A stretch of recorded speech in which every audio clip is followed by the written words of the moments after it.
kanina namamatay siya.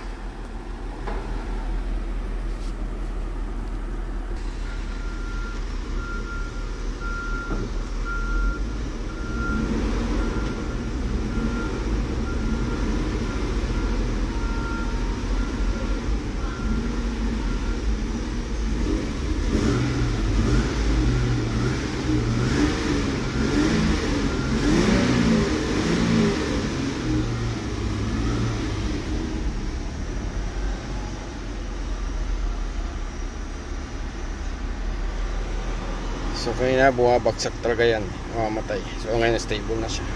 So nasa 800.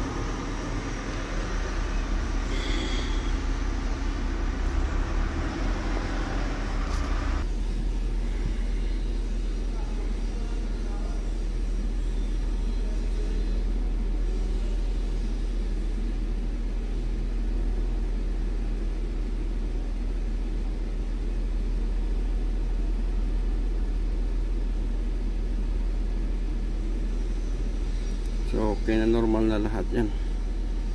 Ayos na. Okay, so ayos na yung change motor natin. So yun lang nagka-problema kanina, na bumabagsak yung idle.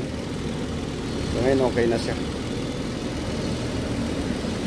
So ready na naman siya uli. Yun ang makina niyang luma. So ito yung pinunta natin pang salon. Ayan, SUV. Yun ang crankcase niya. Pinalitan natin yan kasi iba yung crankcase nya. Ayan, okay na.